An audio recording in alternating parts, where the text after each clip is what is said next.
في رجب وشعبان وبلغنا رمضان. وقال تعالى في شان حبيبه إن الله وملائكته يصلون على النبي يا أيها الذين آمنوا صلوا عليه وسلموا تسليما.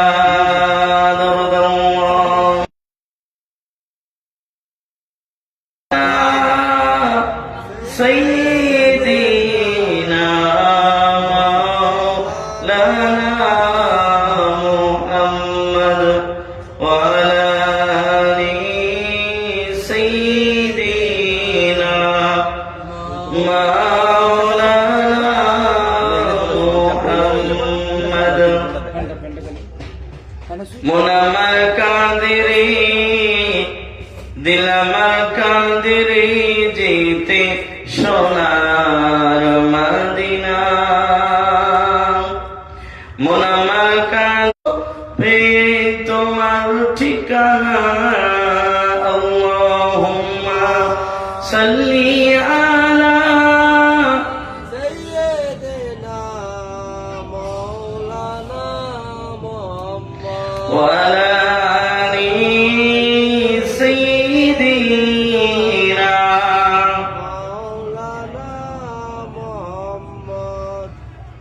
আল্লাহর জিকির করে যারা আল্লাহর কাছে প্রিয় তারা আল্লাহর কাছে প্রিয় যারা জান্নাতে প্রবেশ করবে তারা কালিমা লা ইলাহা ইল্লাল্লাহ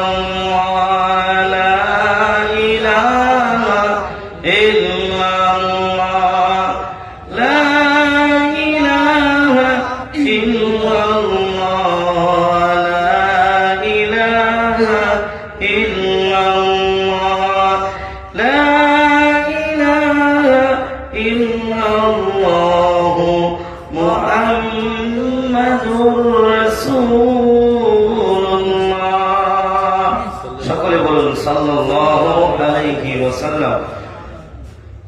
দরুদ প্রিয় আল্লাহুম্মা সাল্লি ওয়া সাল্লিম ওয়া বারিক আলা আবদিকা রাসূলিল কারীম রাহমাতাল লিল আলামিন শাফিউল মুজলিমিন সাইয়্যিদিনা মাওলানা নবিয়িনা মুহাম্মাদিন ওয়া আলা আলিহি ওয়া সাহবিহি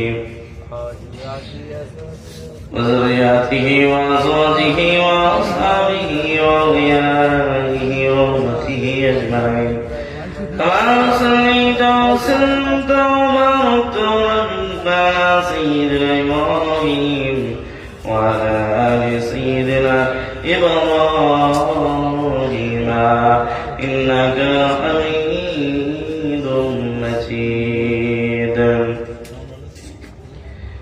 تهجد تیرے جینا مجھے موت دیو ইকামতে দ্বীনের কাজে শামিল করে নিও প্রভু। তাহাজ্জুদের যাইনা মাঝে মওত দিও প্রভু। ইকামতে দ্বীনের কাজে শামিল করে নিও প্রভু। মুআজ্জাজ মুকাররম ইউটিউব চলবে না ওটাই। আল্লাহ পাকের আশিকিন যাকিরিন শাকিরিন মুহিব্বিন মুরব্বিয়ান আওয়াম কলিজার টুকরা আমার সমবয়সী যুবক বন্ধুগণ, স্নেহের ছোট ভাই, পর্দার অন্তরালে অবস্থানরত সম্মানিত আমার আম্মা জান ও বোনেরা, মালিকের দরবারে শুকরিয়া যে রব, যে মালিক, যে রব, যে মুনিব আমাদের সকলকে দুনিয়ার সমস্ত ব্যস্ততা থেকে দূরে সরিয়ে রেখে কামিলিন আল্লামা আল্লাহ রহমাতুল্লাহের হুকুম প্রাপ্ত এক মজলিসে আমাকে আপনাকে কিছু সময়ের জন্য দিনী আলোচনা করার এবং আমি গুনাহগারকে কিছু সময়ের জন্য দিনী আলোচনা করার আপনাদের শোনার তৌফিক দিয়েছেন। সকলেই প্রাণ উজাড় করে কালিমাতুশ শুকর আদায় করে পড়ি আলহামদুলিল্লাহ। শ্রেষ্ঠ নবী, মানবতার মহা মুক্তির দূত, আকাই মাদানী, আশরাফুল আম্বিয়া, সাইয়্যিদুল আম্বিয়া, খাতামুল আম্বিয়া, যিনি আমার নবী, আপনার নবী, দো জাহানের নবী, সেই নবীকুলের বাদশাহ প্রতি সকলেই উম্মাদ হিসাবে প্রাণ উজাড় করে নিজের সবটুকু ক্ষমতা শক্তিকে প্রয়োগ করে সকলে পড়ে আল্লাহুম্মা আমিন, আল্লাহুম্মা আমিন। ফের হাজিরিন,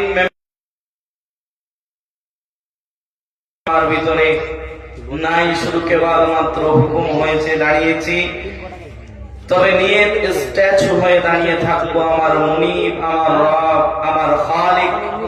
তিনি যদি আমার এই গোনামাখা জবান দিয়ে কিছু কথা বলিয়ে দেন তাহলে সম্ভব, অন্যথায় নিজস্ব কোনো ক্ষমতা নাই। প্যারা হাজরিন, আমরা দুনিয়ার সব কাজ ব্যস্ততা ফেলে দিয়ে আমরা আজ কোরআনের ডাকে সাড়া দিয়েছি, ঠিক না বেঠিক? কোরআনের ময়দানে যারা আসবে তাদের জন্য স্পেশাল কিছু ব্যবস্থা আছে, একটু জোরে বলুন সুবহানাল্লাহ। আল্লাহ রাব্বুল আলামিন সূরাতুজ জুমার এই সূরার ভিতরে একটা আয়াত আছে, আল্লাহ সেখানে বলছেন 22 নম্বর আয়াত, আল্লাহ বলেন আমি যাদের জন্য ইসলাম বোঝা, দিন বোঝা, কোরআন বোঝার জন্য দিলটা উন্মুক্ত করে দিই, খুলে দিই, তারা সর্বসময় থাকে, একটু জোরে বলুন সুবহানাল্লাহ। আর যাদের জন্য এই দিলটা শক্ত, যারা কোরআন বুঝতে চায় না, কোরআনের মজলিসে আসতে চায় না, অজুহাত দিয়ে চলে যায়, বাস্তব জিন্দগিতে কাজে ব্যস্ত হয়ে যায়, আল্লাহ বলেন এরা স্পষ্ট গোমরাহিতে নিমজ্জিত। আমরা কোরআনের ডাকে সাড়া দিয়েছি, এই ডাকে সাড়া দেওয়ার কারণে আমরা ধন্য, ঠিক না বেঠিক? কথা বলেন, আর একবার পড়া যাবে আলহামদুলিল্লাহ। প্যারা হাজিরিন, কোরআনুল কারীম থেকে যে আয়াত কারীম বর্তমান প্রেক্ষাপটকে সামনে রেখে, নবীজি সাল্লাল্লাহু আলাইহি সাল্লামের এক দোয়াকে সামনে রেখে কিছু কথা আলোচনা করব। আল্লাহ যদি তৌফিক দেন তাহলে সম্ভব, অন্যথায় নিজস্ব কোনো ক্ষমতা নাই। ও দুনিয়ার মানুষ, আমার আব্বা জানেরা, আমার ভাই জানেরা, এই কোরআনের দাম এত দাম, এই কোরআনের জন্য সময় দেওয়া এত গুরুত্বপূর্ণ। যেদিন এই বাড়িওয়ালা উরুসকুল মজলিস করার নিয়ত করেছে, ও দুনিয়ার মানুষ, আমরা অনেকেই নিয়ত করেছি যাব উরুসকুল মজলিসে, ওয়াইজ আসবেন, কথা বলবেন, কোরআন হাদিস থেকে শুনবো। তবে শয়তান কিন্তু বসে নাই, সেও নিয়ত করেছে, প্রতিজ্ঞা করেছে মজলিস হবে, তবে আমি রাস্তাঘাটে আড্ডা লাগিয়ে দেব, বন্ধু বান্ধব দিয়ে, দোকান বসারি দিয়ে, অনেক ব্যস্ততা মানুষের মনে জাগ্রত সেই দিন হবে।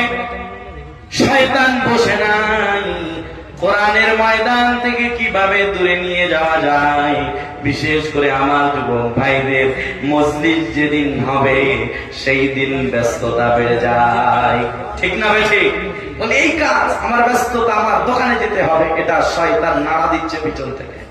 হে যুবক আমার, আমি তোমাকে অনুরোধ করেছি কোরআনের ময়দানে যাওয়ার জন্য, কোরআনের ময়দান থেকে চলে যাওয়ার জন্য অজুহাত কখনো দেখাবে না। কারণ আমার আপনার সুযোগ আল্লাহ দিচ্ছে বান্দারে, তোমার বাড়িতে অথবা তোমার পাড়ায়, তোমার এলাকায় উরুসুল মজলিস কোরআনের বাগান আমি সাজিয়েছি। এ বান্দারে, কত গুনাহ করেছো, আসো একটু এখানে এসে আমি আল্লাহর ধ্বনি উচ্চারণ করো, আমি আল্লাহর কাছে তোমার অন্তর কানেক্ট করে দাও, আর পূর্বের কথাগুলো মনে করে তওবা করো। এই মজলিস তোমার পরিবর্তনের মজলিস। হে যুবক, আমি তোমাকে অনুরোধ করে বলছি, সময় বাইরে না দিয়ে কোরআনের ময়দানে চলে আসো। এই কোরআনের ময়দান তোমার জীবন পরিবর্তন করে দিতে পারে। একটা মানুষ নামাজ ছাড়া চলতে পারে না, আর আরেকটা মানুষ নামাজ পড়তে চায় না। কেন বলেন তো? মানুষ তো এক, চোখ কান নাক সবই তো এক, কিন্তু একটা মানুষ নামাজ ছাড়া চলতে পারে না, আর একটা মানুষ বলে আমার নামাজ পড়ার সময় নাই। কি বলেন? নিয়তের ভিতরে গন্ডগোল না? কথা বলেন। ও দুনিয়ার মানুষ, আমার আব্বা জানেন, আমার ভাই জানেরা, আমি আপনাদেরকে অনুরোধ করে বলছি, এই অন্তর পরিষ্কার করতে যদি হয় কোরআনের কাছে আসতে হবে। কোরআন এমন এক জিনিস, আমাকে আপনাকে পরিবর্তন করে কোরআনের রাস্তায় পরিচালিত করে দিবে। এই কোরআনের রাস্তা সরাসরি জান্নাত পর্যন্ত যাবে। এই কোরআন দিয়ে যদি আপনার পারিবারিক জিন্দেগি, ব্যক্তিত্ব জিন্দেগি, আপনি যদি সামাজিক জিন্দেগিতে, রাষ্ট্রীয় জিন্দেগিতে এই কোরআন যদি জাহির করার চেষ্টা করবেন না, এই নিয়ত যদি করতে পারেন, এই কোরআন বলে দেয় তুমি তোমার নিজের জায়গা থেকে, তোমার ব্যক্তি বলো, কারণে তুমি শান্তি পাবে। নবীজি সাল্লাল্লাহু আলাইহি ওয়াসাল্লাম, হে যুবকেরা, একটু কানটা খাড়া করে কথাটা শোনো।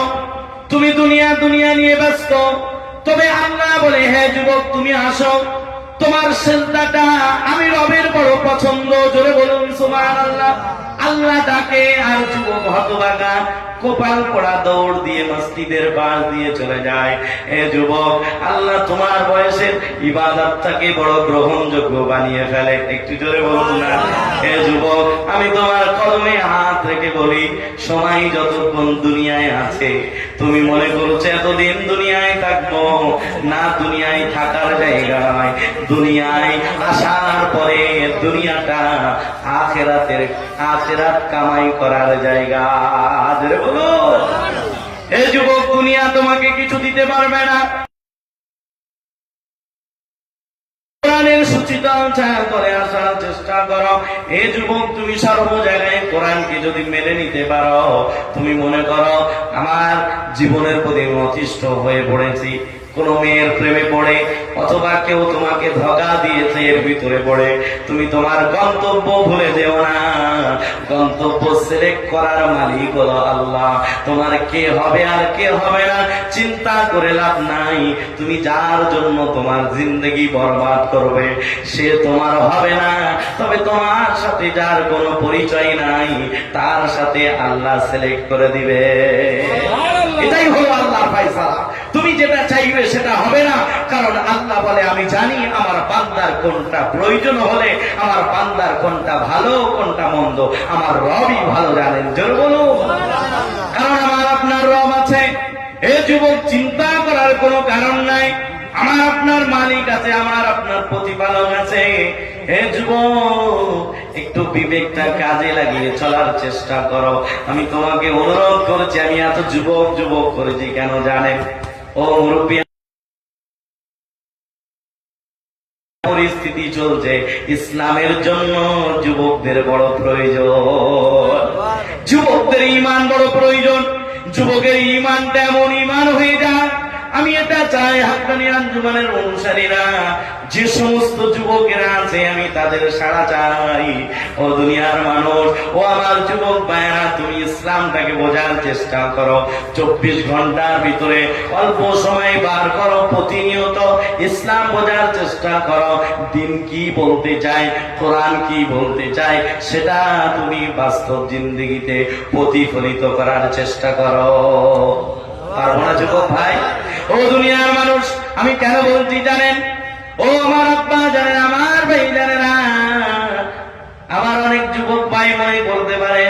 মিজানুর সাহেব যখনই বলে যুবকের কথা প্রায় বলে, কেন যুবকদের পিছনে এত লেগেছে কেন? এ যুবক ভাই, আমি তোমাকে বলছি না তুমি এখন স্কুল কলেজ ছেড়ে দিয়ে, তোমার চাকরি ছেড়ে দিয়ে মাদ্রাসায় দৌড় দাও, তুমি মুফতি হও, মাওলানা হও, মুহাদ্দিস হও, আমি এটা বলবো না যুবক। তুমি যেখানেই আছো তুমি ঠিকই আছো, তবে তোমার জায়গা থেকে তুমি একটা প্রতিজ্ঞা করো, আমি যাই করব কোরআন মোতাবেক করব, আর ঈমানটাকে পাকাপোক্ত করব। পারবো ইনশাআল্লাহ? ও দুনিয়ার মানুষ, হে যুবকেরা, হে তরুণেরা, ও মুসলমানদের ছেলে মেয়েরা, একটু ইসলামের জন্য সাড়া দাও। বন্ধু বান্ধবের জন্য তুমি সময় বার করো। আড্ডার জন্য কাজ যতই থাক, বন্ধুর কাছে সময় যদি না দেওয়া হয়, দুই একদিন কি ওর খবর কি, সে আসে না কেন, দুই একদিন জিজ্ঞাসা করবে। চতুর্থ দিন যদি আপনি না আসেন, বন্ধু বান্ধব বাদে তো সময় দিচ্ছে না, ওকে বাদ দিয়ে দে। আপনার খোঁজ নেওয়ার চেষ্টা কেউ করবে না। আপনার হয়তো বিপদ হয়েছে যুবক, তোমার হয়তো বিপদ হয়েছে, তোমার বন্ধু সেটা বুঝবে না। বন্ধুকে সময় না দিলে বন্ধু পাশে থাকবে না। তবে রব, তুমি একবার চিন্তা করে দেখো, রবের জন্য তো তুমি সময় বার করলে না, তারপরেও রব তোমার প্রতিনিয়ত অক্সিজেন দিয়ে যাচ্ছে, খাদ্য কোনোদিন বন্ধ করে নাই। ঠিক না ঠিক? ও যুবক, আমার তরুণেরা, একটু খেয়াল করো, একটু খেয়াল করো। তোমার ইমানটা ইসলামের জন্য বড় প্রয়োজন। আমি তোমাকে বলবো না তুমি এখনই বড় মাওলানা হয়ে যাও না, তোমার ইমানটাকে তুমি ঠিক করো, সময় মতন নামাজটা আদায় করো, কোরআন তেলাওয়াত করা শেখো, কোরআন বোঝার চেষ্টা করো, প্রতিনিয়ত এক আয়াত করে পড়ো। এ যুবকেরা, এ তরুণেরা, তোমরা যদি কোরআনটাকে বুঝতে শুরু করে দাও, সমাজের দুর্নীতি থেকে শুরু করে যত খারাপ কাজ আছে, যুবকরা যদি লাঠিটা ধরে নেয়, সমাজের সমস্ত কৃতকর্ম খারাপ যেগুলো আছে সব দ্রবিত হয়ে যাবে। ঠিক না ঠিক? হে যুবক, তুমি মনে করছো আমার জন্য শাহরুখ খান আমার আইডল, সালমান খান আইডল, কোন গায়ক আমার জন্য আইডল, নায়ক আমার জন্য আইডল, কোন ক্রিকেটার আমার জন্য আইডল না, না, না।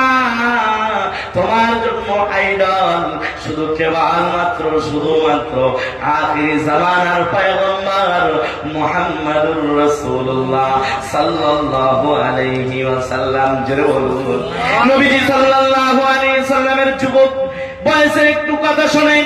নবী 17 বছর থেকে নিয়ে 40 বছরের আগ মুহূর্ত পর্যন্ত, নবুয়ত পাওয়ার আগ মুহূর্ত পর্যন্ত তিনি একটা সংগঠন করেছিলেন।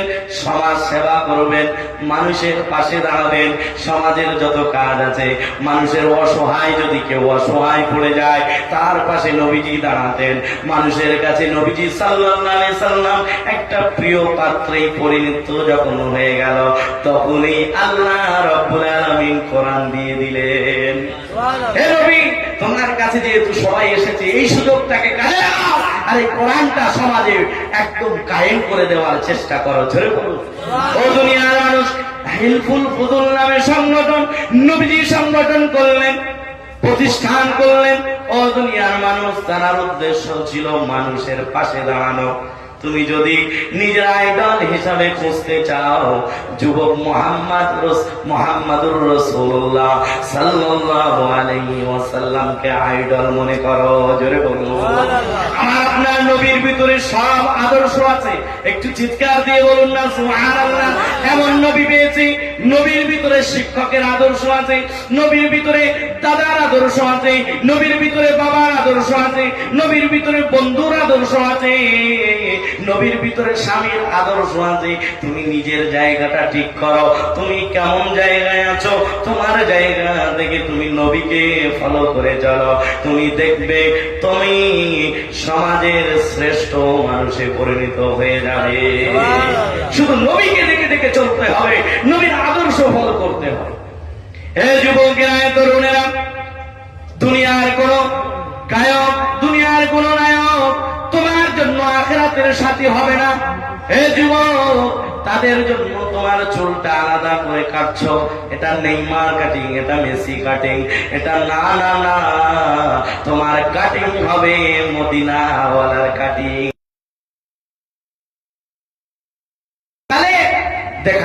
হারাম চুল কেটে আছে। আপনি বলবেন মৌলানা সাহেব হারাম তো খাদ্যর দিকে আছে, আবার চুল কাটা হারাম কেমন? একটু বলেন তো দেখি। ও দুনিয়ার মানুষ, মদিনাওয়ালা নবী, কামলিওয়ালা নবী, আখির জামানার পয়গম্বর, তিনি বলেছেন তোমরা কাজা করো না। কাজাটা কেমন আল্লাহর নবী দেখিয়ে দিলেন। মাঝখানে চুল, পিছনে চুল, দুই সাইডে ফাঁকা। এখন কাটিং নাই এমন, বলেন সাইডে চুল নাই, দুই সাইডে চুল নাই, কাঁচি মেরেছে, উপরে বড় বড় চুল।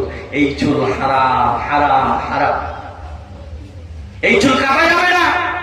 নামাজ পড়বেন, এই কাটিং কাটার কারণে আপনার আমলনামায় গুনাহ লিখতে থাকবে ফেরেশতা।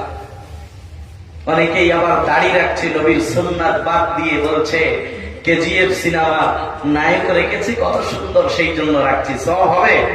যুবক হাসছো, সব হবে? কখনো নয়।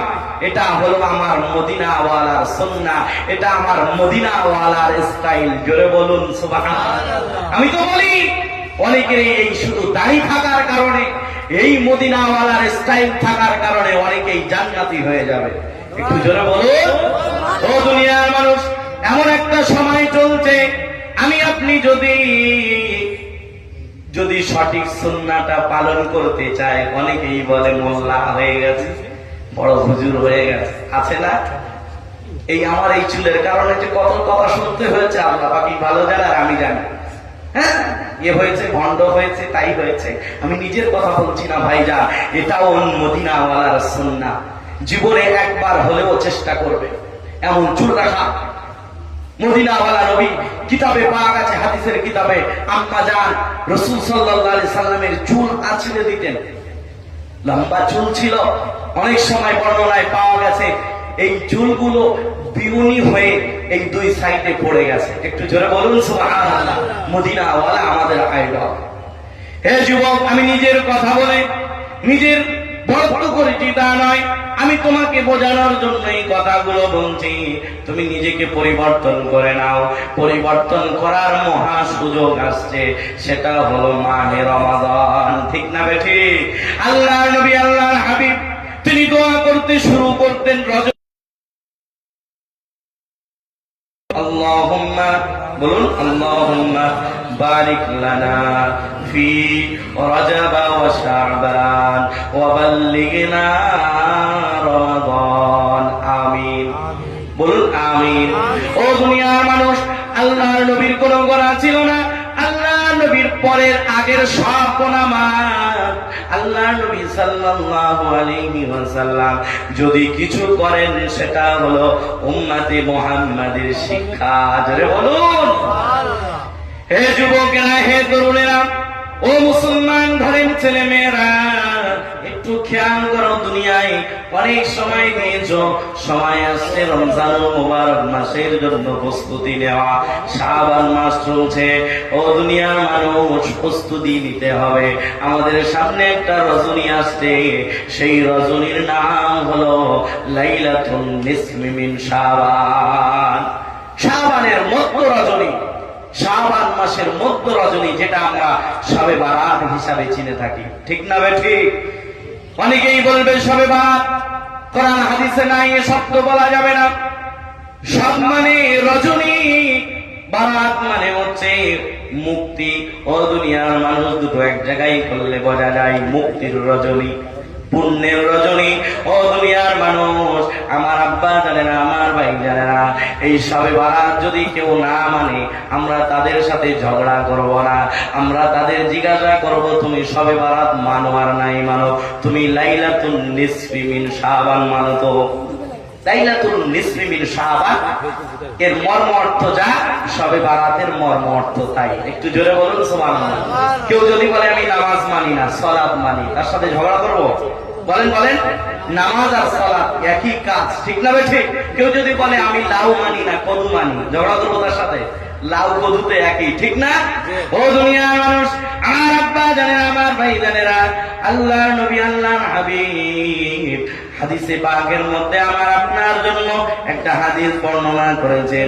একটু খেয়াল করেন, আমি আপনাদের জন্য, আপনাদের সম্মুখে একটু সে হাদিসটা তেলাওয়াত করে রিওয়ায়াতটা আপনাদের সামনে তুলে ধরছি। দেখেন হাদিসে পাকে কোন শব্দ ব্যবহার হয়েছে, একটু খেয়াল করে দেখেন, অনেকেই বলবে শবে বরাত এটা বিদআত। আমি জিজ্ঞাসা করি নামাজ তাহলে বিদআত? নামাজ বিদআত একবার বলে দেখো পাবলিকের কাছে। মার খেয়ে রাস্তা খুঁজে পাবে না দৌড়ানোর জন্য। নামাজ ফার্সি শব্দ, শবে বরাত দুটি শব্দ দ্বারা গঠিত। সব এটা ফার্সি শব্দ, বরাত এটা আরবি শব্দ। তুমি কোথায় পাবে শবে বরাত? ও দুনিয়ার মানুষ, ঝগড়া করবো না, বোঝানোর দায়িত্ব বুঝিয়ে দেব, ঠিক না বে ঠিক? আমরা কেউ দারোগা নই। ও দুনিয়ার মানুষ, আল্লাহ নবীকে আল্লাহ বলেন, ও নবী আপনি শুধু বলার দায়িত্ব আমি দিয়েছি, তুমি শুধু বলে দাও। মানবে, যে মানবে সে জান্নাতি হবে, আর যে মানবে না আমি আল্লাহ তার জন্য কঠোর শাস্তির ব্যবস্থা করে রেখেছি। আল্লাহ নবী আল্লাহ হাবিব বলেন, ও দুনিয়ার মানুষ, এই গুরুত্বপূর্ণ হাদিস আমরা লাইলাতুন নিসফি মিন শাবান শবে বরাতে কত ইবাদতে মগ্ন হয়ে যায়, কিন্তু ফরজ বাদ দিয়ে আছে না অনেকেই নামাজের সাথে ধার নাই, কিন্তু শবে বরাত, লাইলাতুল কদর এই সমস্ত রাতগুলোতে ইবাদত করতে দৌড়ায়। সমস্যা নাই, মালি মসজিদে দিতে চাই না, কিন্তু একদিন গেলেও সমস্যা কি বলেন নাই। তবে ও যুবক ভাই, ও আমার আব্বা জানেরা, যে আমি যাচ্ছি ফায়দা হবে কিনা এটা তো জানতে হবে। আমি আগে ফরজ আদায় করব, ওয়াজিবাত আদায় করব, সুন্নাতে মুআক্কাদা আদায় করব। যে সুন্নাহ, যে কাজ, যে হুকুমগুলো ছেড়ে দিলে আল্লাহ অসন্তুষ্টি হয় সেই কাজগুলো আগে করব, তারপরে নফলের দিকে যাব ইনশাআল্লাহ। একটা উদাহরণ দিই সংক্ষিপ্ত ভাবে। এক জায়গায় আপেল বিক্রি হচ্ছে। কি বিক্রি হচ্ছে? বলছে 4টে নিলে একটা ফ্রি। এই 4টে নেওয়ার কথা না শুনে একটা ফ্রির কথা শোনার পরে আমি আপনি যেমন চালাক দৌড় দিয়েছি। ভাইকে বলছি, ভাই ফ্রি একটা আপেল দিবে, দাও দাও দাও দাও। বলছে ভাই আগের কথা তো শুনবে, আগে 4টে নাও তারপরে একটা ফ্রি। 4টে নিতে হবে তারপরে একটা ফ্রি দিবে। তদ্রুপ আগে ফজর আদায় করো, মাগরিব আদায় করো, যোহর আসর ইশা আদায় করো, নামাজগুলো আদায় করো, ফরজে আইন আদায় করো, যেটা তোমার দায়িত্ব। তারপরে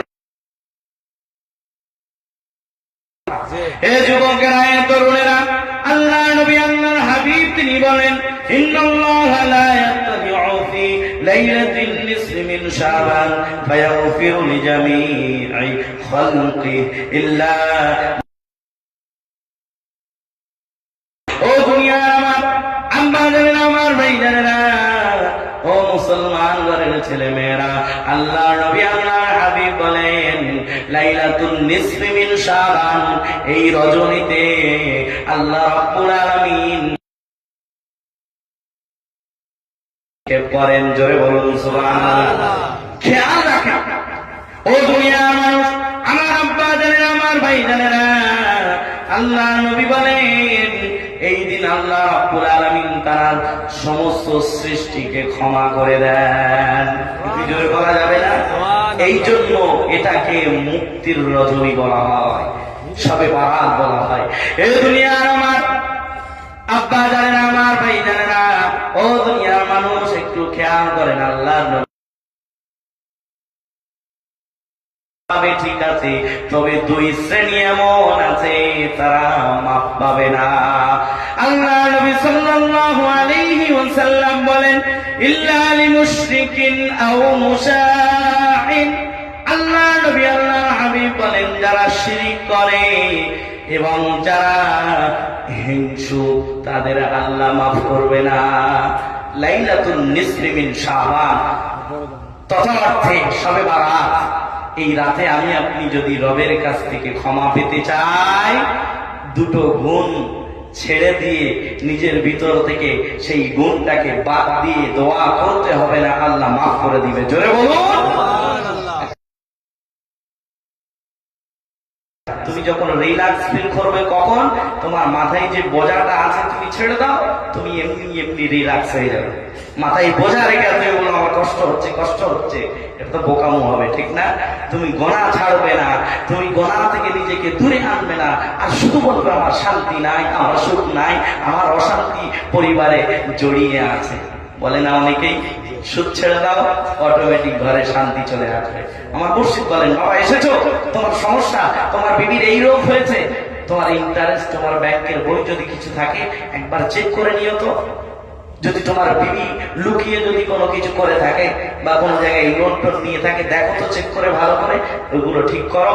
সুদ ছেড়ে জীবন যাপন করো, শান্তি আর শান্তি পরিবারে চলে আসবে। চিৎকার দিয়ে বলা যাবে না সুবহানাল্লাহ? তাহলে দুই গুণের কথা পেলাম। যারা শিরিক করে, শিরিক কাকে বলে বোঝা বাংলায় বোঝে।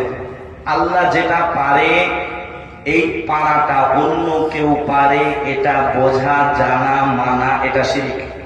বুঝতে পেরেছেন? আল্লাহ যেটা পারে, আল্লাহর কাজ যেটা, এটা যে অন্য কেউ পারে, আল্লাহ ক্ষমা করতে পারেন, আল্লাহ কিছু দিতে পারেন, আল্লাহ আমাকে রিজিক দিতে পারেন। আমি আপনি যদি মনে করি না অন্য জায়গায় থেকে আমাকে চাকরি খাওয়ায়, আমার বিভিন্ন রকম যেগুলো মাইকে বলা যায় না, সেটা যদি আমি আপনি বলি, শিরিক হয়ে যাবে।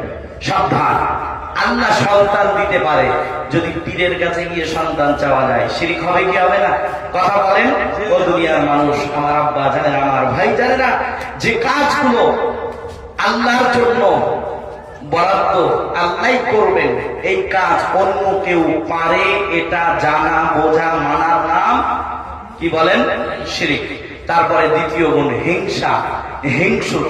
একজন বেড়ে যাচ্ছে, আমি কেন হলাম না, আমার ভাইয়ের দুতলা বিল্ডিং কিভাবে হলো, তার নামে বদনাম ছড়িয়ে দিই হিংসার কারণে। ঠিক না ঠিক? সে বাড়ছে কেন, তার ব্যবসাটা কিভাবে টেনে নামানো যায়, তাকে কিভাবে লস করানো যায়, এইভাবে অনেকেই পিছনে লেগে থাকে। ঠিক না ঠিক? আরে যে আগে বাড়ছে, তুমি তার জন্য দোয়া করো। আল্লাহ নবী বলেন, নিজেরটা না চেয়ে নিজের ভাইয়েরটা যে আগে চাইবে, আল্লাহ বলে তার দেওয়ার আগে তুমি যে অপরের জন্য চেয়েছো, আল্লাহ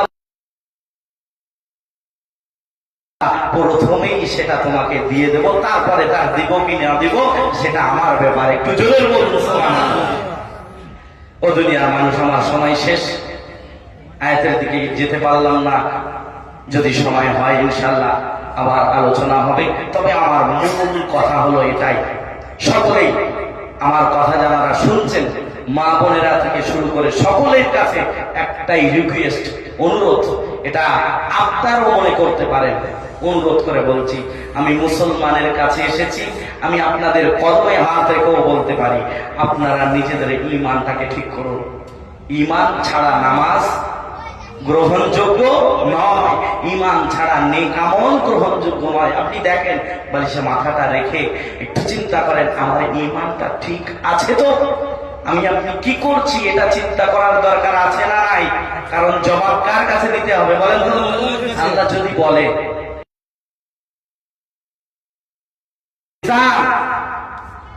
তোমাকে 2025-এর জানুয়ারির 29 তারিখ পর্যন্ত তোমাকে ক্ষমা করে দেওয়া হলো। আজকে কয় তারিখ? ফেব্রুয়ারির 5 তারিখ। 29 তারিখ পর্যন্ত ক্ষমা পেয়ে গেলাম।